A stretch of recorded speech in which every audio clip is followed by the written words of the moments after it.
And she's like, Greg is not an alchemist. And the credits started rolling. She's like, well, I'll be damned. One for the dog. Yep. Dog got it right. What, Greg's in a well?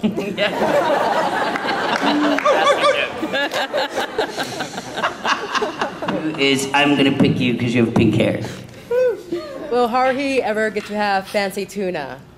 Oh, I think we should always tease Haruhi about the fancy tuna and never ever let Haruhi have it. All the way in the back corner in the purple. Oh, wait a minute. One more time.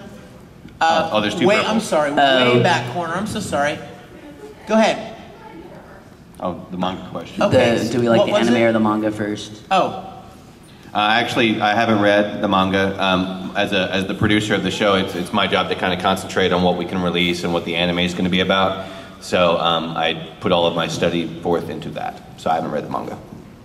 Yeah, I'm the same. I'm always second on the manga because I did that once a long time ago on a show I was working on, and the manga took a turn this way, and the show took a turn this way. So, and I probably won't read the manga for a while. I'll probably wait maybe a year or so before I try to read it, because then it'll be fresh, and if it's different, I won't be like, well, that's not like it was in the show. I had a hard time reading the Beck manga for that reason, because there's much more of Beck in the manga than there ever was in the show. And unfortunately, Tokyo Pop's only going to release half of it, but that's another story. So I always try to focus on the show, and I'm sorry, I love manga, but I love the animation too. It's moving, and there's music, and there's pretty pictures, and I get distracted very easily, so my remote control has a pause. I don't read manga either. I'm kind of concentrate on the anime. Okay, go ahead.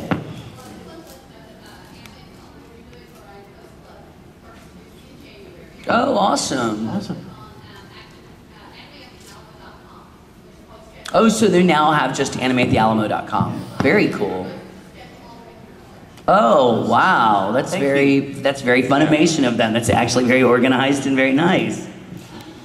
That's very cool.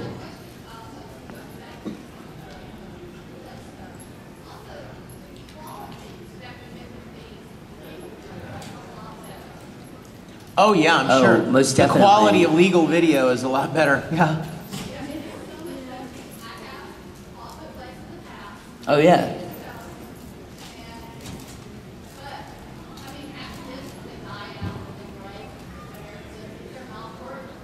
No, yeah. Yeah. Well, yeah.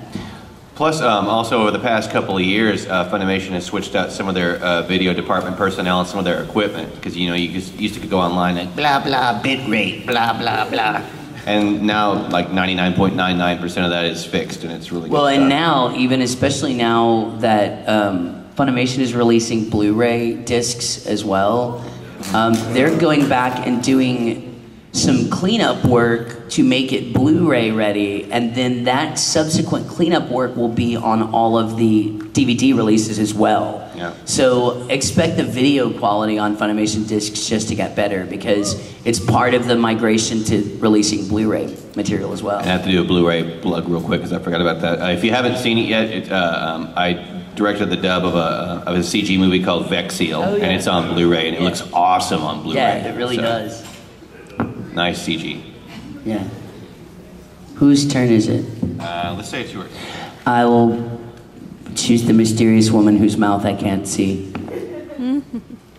Yes. Don't say you're sorry. It means I get to sit here and do nothing for a second.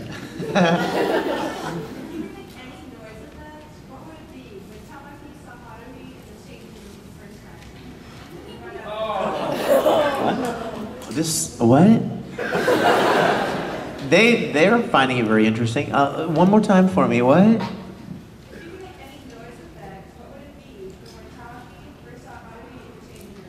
Oh, when he first sees Haruhi with her little slip-on. Yeah, like if you weren't limited to the animation style or whatever of having the match. What kind of swing noise would you make with your mouth? I think that's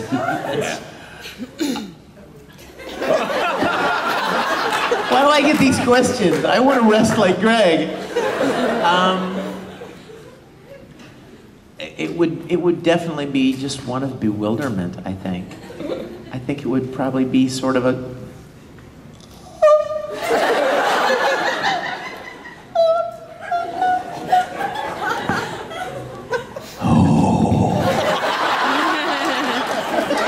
That's not jump. Okay, quick, another question. Yes, sir.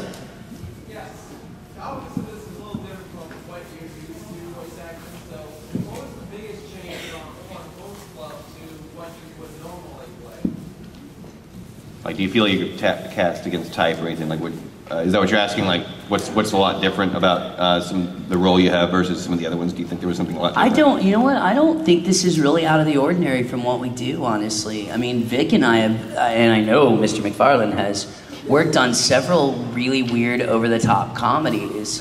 So I don't think it was a stretch for any of us. I mean, it was fun. I think the difference is, a lot of times in comedy, there's not a lot of quality of animation.